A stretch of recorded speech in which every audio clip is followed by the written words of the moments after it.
ರೀ ನಮಸ್ಕಾರ. Welcome to Kavya Nayana YouTube channel. ನಾನು ಸುಷ್ಮಾ. ಬನ್ನಿ ಇವತ್ತು ಮೆಂತ್ಯ ಸೊಪ್ಪಿಂದ ಒಂದು ದಾಲ್ ರೆಸಿಪಿ ಮಾಡೋದು ಯಾವ ಥರ ಅಂತ ನಿಮಗೆ ಈಸಿಯಾಗಿರೋದು ತೋರಿಸ್ಕೊಡ್ತೀನಿ ನೋಡಿ. 2 ಟೇಬಲ್ ಸ್ಪೂನು ಎಣ್ಣೆ ಹಾಕ್ಕೊಂಡಿದ್ದೀನಿ.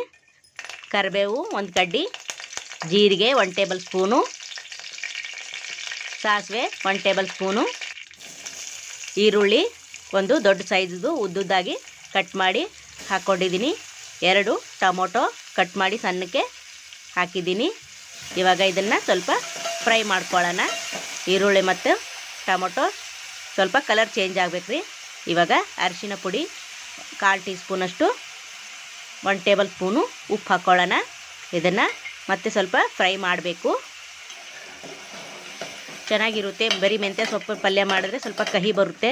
ಇದು ದಾಲ್ ಮಾಡಿರಿ ಒಂದ್ಸಲ ಯಾವ ಥರ ಬರುತ್ತೆ ಅಂತ ನೋಡಿ ನೀವು ತಿಂದು ಇನ್ನೊಂದು ಸಾರಿ ಮತ್ತೆ ಮಾಡಬೇಕು ಅನಿಸುತ್ತೆ ನಿಮಗೆ. ಅಷ್ಟು ರುಚಿಯಾಗುತ್ತೆ, ಕಹಿನೇ ಇರಲ್ಲ. ಇದು ಮಕ್ಕಳು ಎಲ್ಲ ತುಂಬ ಇಷ್ಟಪಟ್ಟು ತಿಂತಾರೆ. ಇದು ದೋಸೆ, ಚಪಾತಿ, ರೊಟ್ಟಿ ಈ ಥರದಕ್ಕೆಲ್ಲದಕ್ಕೂ ಚೆನ್ನಾಗಿರುತ್ತೆ. ಇದು ಸೂಪರಾಗಿರುತ್ತೆ. ನೀವು ಒಂದು ಸತಿ ಟ್ರೈ ಮಾಡಿ ನೋಡಿ. ಇವಾಗ ಫ್ರೈ ಆಗಿದೆ. ಇದಕ್ಕೆ 1 table spoon garam masala, 1 table spoon ಖಾರದ ಪುಡಿ, 1/4 ಟೀ ಸ್ಪೂನು ಜೀರಿಗೆ ಪುಡಿ ಹಾಕಿಬಿಟ್ಟು ಸ್ವಲ್ಪ ಫ್ರೈ ಮಾಡ್ಕೊಳ್ಳೋಣ. ನೋಡಿ, ಮೆಂತ್ಯ ಸೊಪ್ಪನ್ನು ಸಣ್ಣದಾಗಿ ಕಟ್ ಮಾಡ್ಕೊಂಡಿದ್ದೀನಿ. ಒಂದು ಹಿಡಿ ತಗೊಂಡಿದ್ದೀನಿ. ನಿಮ್ಗೆ ಎಷ್ಟು ಬೇಕೋ ಸಾಂಬಾರು ಕ್ವಾಂಟಿಟಿ ಅಷ್ಟನ್ನು ತಗೊಳ್ಳಿ. ಸೊಪ್ಪನ್ನ ಸ್ವಲ್ಪ ಜಾಸ್ತಿನೇ ನೋಡಿ. ನಾನು ಒಂದು ಹಿಡಿ ಆಗೋಷ್ಟು ಸೊಪ್ಪನ್ನು ಕಟ್ ಮಾಡಿ ತೊಳೆದು ಒಗ್ಗರಣೆಗೆ ಹಾಕಿದ್ದೀನಿ ನೋಡಿ. ಇವಾಗ ಸ್ವಲ್ಪ ಫ್ರೈ ಆಗಬೇಕು. ಈರುಳ್ಳಿ ಟೊಮೊಟೊ ಜೊತೆ ಸ್ವಲ್ಪ ಮಿಕ್ಸ್ ಆಗಿ ನೋಡಿ ಫ್ರೈ ಆಗಬೇಕು. ಇದಕ್ಕೆ 1/4 ಕಪ್ಪಷ್ಟು ನೀರು ಹಾಕ್ಕೊಳ್ಳೋಣ. ನೀರು ಹಾಕ್ಕೊಂಡು ಸ್ವಲ್ಪ ಕುದಿಬೇಕಿದು ನೋಡಿ. ಚೆನ್ನಾಗಿ ಕುದೀತಾ ಇದೆ. ಎಣ್ಣೆ ಎಲ್ಲ ಬಿಟ್ಕೊಂಡಿದೆ ನೋಡಿ ಸೈಡೆಲ್ಲ ನೋಡಿ. ಇವಾಗ ಮುಂಚೆನೇ ಬೇಯಿಸಿ ಇಟ್ಕೊಂಡಿದ್ದೀನಿ ತೊಗರಿಬೇಳೆನ ನೋಡಿ. ಅರಿಶಿನ ಪುಡಿ 1 ಟೇಬಲ್ ಸ್ಪೂನ್ ಎಣ್ಣೆ, ತೊಗರಿಬೇಳೆನ ಬೇಯಿಸ್ಕೊಂಡು ಪೇಸ್ಟ್ ಥರ ಮಾಡಿ ಇಟ್ಕೊಂಡಿದ್ದೀನಿ ನೋಡಿ. ಇವಾಗ ಎಲ್ಲನೂ ಹಾಕಿ ಮಿಕ್ಸ್ ಮಾಡ್ಕೊಳ್ಳೋಣ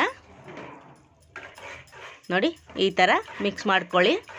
ತುಂಬ ಚೆನ್ನಾಗಿರುತ್ತೆ ಫ್ರೆಂಡ್ಸ್. ನಾನು ಮನೇಲಿ 2ನೇ ಸತಿ ಮಾಡ್ತಾ ಇರೋದು. ಇದು ಮಾಡಿ ಚೆನ್ನಾಗಿ ಬಂದಿದೆ ರುಚಿ. ನಿಮಗೂ ತೋರಿಸೋಣ ಅಂತ ವಿಡಿಯೋ ಮಾಡಿದ್ದೀನಿ. ನೀವು ಒಂದು ಸತಿ ಟ್ರೈ ಮಾಡಿ ಮನೇಲಿ ಯಾವ ಥರ ಬಂತು ಅಂತ ಕಮೆಂಟ್ ಮಾಡಿ. ಇದಕ್ಕೆ ಒಗ್ಗರಣೆ ಹಾಕ್ಕೊಳ್ಳೋಣ ಬನ್ನಿ.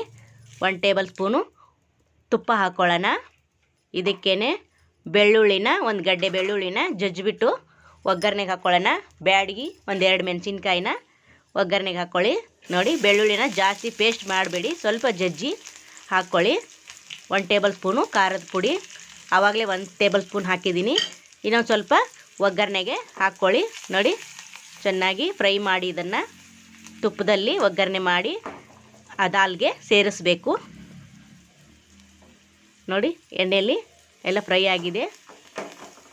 ಇವಾಗ ಆ ದಾಲ್ಗೆ ಇದನ್ನು ಸೇರಿಸ್ಕೊಂಬಿಡೋಣ. ತುಂಬ ರುಚಿಯಾಗಿರುತ್ತೆ ಫ್ರೆಂಡ್ಸ್. ಮಾಡಿ ಒಂದು ಸತಿ ನೋಡಿ. ಈ ಥರ ಒಗ್ಗರಣೆ ಹಾಕಿದ್ದೀನಿ. ಆ ಪಾತ್ರೆಗೆ ಸ್ವಲ್ಪ ದಾಲ್ನ ಹಾಕ್ಬಿಟ್ಟು ನೋಡಿ ತಿರ್ಗಾ ಅದಕ್ಕೆ ಹಾಕಿ ಇವಾಗ ಒಂದು ಕುದಿ ಬರಲಿ. ಇದು ಚೆನ್ನಾಗಿ ಕುದ್ರೆ ಸರ್ವ್ ಮಾಡೋಣ ಫ್ರೆಂಡ್ಸ್ ನೋಡಿ. ಇವಾಗ ಚೆನ್ನಾಗಿ ಕುದೀತಾ ಐತೆ. ಇವಾಗ ಸರ್ವ್ ಮಾಡೋಣ. ಹಾಗೆ ಒಂದು ಸ್ವಲ್ಪ ಕೊತ್ತಂಬರಿ ಸೊಪ್ಪನ್ನು ಕಟ್ ಮಾಡಿ ಹಾಕ್ಕೊಳ್ಳೋಣ. ಇವಾಗ ಆಫ್ ಮಾಡಿದ್ದೀನಿ ನೋಡಿ. ನಿಮಗೆ ಇನ್ನೂ ನೀರು ಬೇಕಂದರೆ ನೀರು ಥರ ಜಾಸ್ತಿ ಮಾಡ್ಕೋಬೇಡಿ, ಗಟ್ಟಿಯಾಗಿ ಇರಲಿ. ದಾಲ್ ಅಂದರೆ ಚೆನ್ನಾಗಿರುತ್ತೆ. ರೊಟ್ಟಿ, ಅನ್ನಕ್ಕೆ, ಚಪಾತಿಗೂ ಕೂಡ ಸೂಪರಾಗಿರುತ್ತೆ ನೋಡಿ. ಈಗ ಸರ್ವ್ ಮಾಡ್ತಾಯಿದ್ದೀನಿ ಬಟ್ಲಿಗೆ. ನಮ್ಮ ಚಾನಲ್ನ ಯಾರ್ಯಾರು ಸಪೋರ್ಟ್ ಮಾಡ್ತಾ ಇದ್ದೀರಾ ಅವ್ರಿಗೆಲ್ಲರಿಗೂ ತುಂಬ ಧನ್ಯವಾದಗಳು. ಹೀಗೆ ನಮಗೆ ಸಪೋರ್ಟ್ ಮಾಡಿ ಸಬ್ಸ್ಕ್ರೈಬ್ ಮಾಡ್ಕೊಳ್ಳಿ ಫ್ರೆಂಡ್ ನೋಡಿ. ಮತ್ತೊಂದು ಇದೇ ಥರ ಬೇರೆ ರೆಸಿಪಿ ತರೋಕ್ಕೆ ನಮಗೆ ಈಸಿ ಆಗುತ್ತೆ. ನಿಮ್ಮ ಕಮೆಂಟು ನಮಗೆ ತುಂಬ ಖುಷಿ ಕೊಡುತ್ತೆ ನೋಡಿ. ಯಾವ ಥರ ಬಂತು ಅಂತ ಕಮೆಂಟ್ ಮಾಡಿ ತಿಳಿಸಿ ಫ್ರೆಂಡ್. ಸೂಪರಾಗಿ ಬಂದಿದೆ. ನಮ್ಮ ಚಾನಲ್ನ ಪ್ಲೀಸ್ ಲೈಕ್ ಮಾಡಿ, ಶೇರ್ ಮಾಡಿ, ಕಮೆಂಟ್ ಮಾಡಿ, ಸಬ್ಸ್ಕ್ರೈಬ್ ಮಾಡ್ಕೊಳ್ಳಿ. Thank you for watching.